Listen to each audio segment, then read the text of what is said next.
கிறிஸ்துவுக்குள் மிகவும் பிரியமானவர்களே, இயேசு கிறிஸ்துவின் நாமத்தில் உங்கள் யாவரையும் அன்போடு கூட நான் வாழ்த்துகிறேன்.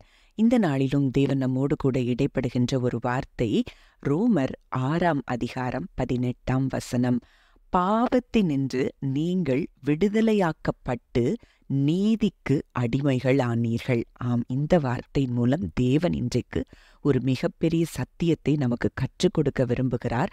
அந்த சத்தியத்தை நீங்கள் அறிகிறதன் மூலம் தேவன் உங்களுக்கு விடுதலையை கொடுக்க விரும்புகிறார். அப்போ சத்தியத்தையும் நீங்கள் அறிவீர்கள், சத்தியம் உங்களை விடுதலையாக்கும் என்ற வார்த்தையின்படி இன்றைக்கு இந்த தியானத்தை, இந்த டிவோஷனை நீங்க கவனமா கேட்பீங்கன்னா உங்க வாழ்க்கையில நீங்க மிகப்பெரிய ஒரு விடுதலையை நீங்க அனுபவிக்க போறீங்க.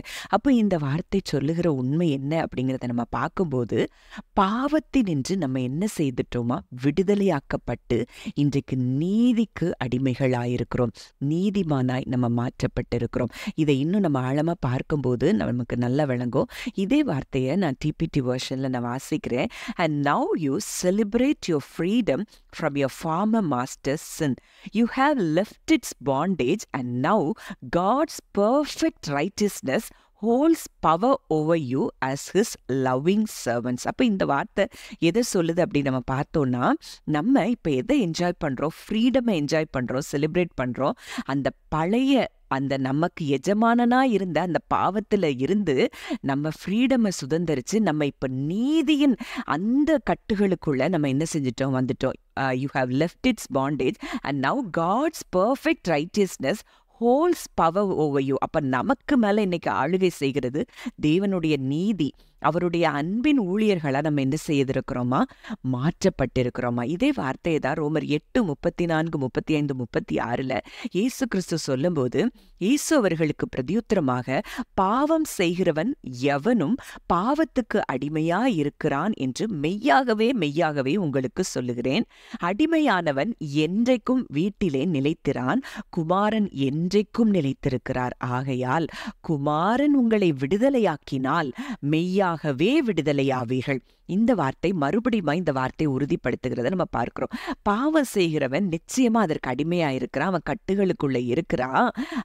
அப்போ அவன் அடிமையா இருக்கிறதுனால அவன் சுதந்திரவாளியா இருக்க முடியாது, வீட்டுல நிலைத்திருக்க முடியாது. குமாரனாகிய கிறிஸ்து என்றைக்கும் நிலைத்திருக்கிறார். இன்றைக்கு அந்த குமாரன் உங்களை விடுதலையாக்கினால் நீங்கள் மெய்யாகவே விடுதலையாவீர்கள். அப்போ குமாரனாகிய இயேசு கிறிஸ்து நமக்காக மரித்து உயிர்த்தெழுந்து நமக்காக ரத்தம் சிந்தினபடியினால் இன்றைக்கு அவரை விசுவாசிப்பதன் மூலம் நம்ம என்ன வாக்கப்பட்டிருக்கிறோம், நீதிமான்கள் ஆக்கப்பட்டிருக்கிறோம். அதுதான் ரோமர் 5:1 கூட நம்ம பார்க்கிறோம். இவ்விதமாக நாம் விசுவாசத்தினாலே நீதிமான்கள் ஆக்கப்பட்டிருக்கிறபடியினால் நம்முடைய கர்த்தராகிய இயேசு கிறிஸ்து மூலமாய் தேவனிடத்தில் சமாதானம் பெற்றிருக்கிறோம்.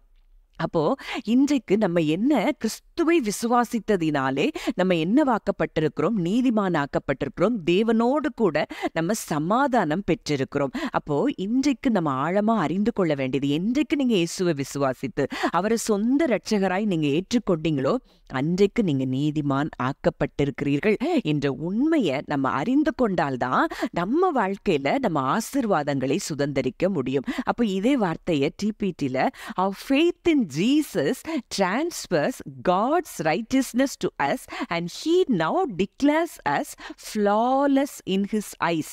This means we can now enjoy true and lasting peace with God, all because of what our Lord Jesus, the anointed one, has done for us. அப்போ இன்றைக்கு இயேசு கிறிஸ்துவின் மேல் உள்ள விசுவாசம் தேவ நீதியை இன்றைக்கு நமக்கு என்ன செய்திருக்கு, கொடுத்திருக்கு. இன்றைக்கு அவர் கண்களுக்கு முன்பாக நம்ம எப்படி இருக்கிறோமா, ஃப்ளாலஸ், குற்றமற்றவர்களா இருக்கிறோம்னு சொல்லிதான் அங்க தேவன் நம்மை அப்படித்தான் நம்ம பார்க்கிறார். அதனால இன்றைக்கு தேவனோடு எப்பவும் உறவுல நம்ம சமாதானம் பெற்றிருக்கிறபடியினால, கிறிஸ்துவின் மூலமாய் சமாதானம் பெற்றிருக்கிறபடியினால, நம்ம நீதிமான்கள் ஆக்கப்பட்டபடியினால அந்த சமாதானம் இன்றைக்கு பெரிய ஆசீர்வாதங்களை நமக்கு கொண்டு வருகிறது. அதுல நீதிமானுக்கு வரக்கூடிய ஆசீர்வாதங்கள் சிலவற்றை இன்றைக்கு நம்ம பார்க்க போகிறோம். அந்த ஆசீர்வாதங்கள் எல்லாம் இன்றைக்கு இந்த வார்த்தையை விசுவாசிப்பீங்கன்னா அந்த ஆசீர்வாதங்கள் எல்லாம் உங்களுக்கு வந்து சேரும். அதுதான் சத்தியம். அப்போ நீதிமொழிகள் 18:10 சொல்லுகிறது, கர்த்தரின் நாமம் பலத்த துருகம், நீதிமான் அதற்குள் ஓடி சுகமாயிருப்பான். அப்ப நீதிமான் அவருடைய நாமத்துக்குள்ள ஓடி சுகமாயிருப்பான். அங்க ஒரு ப்ரொடெக்ஷன் இருக்கு.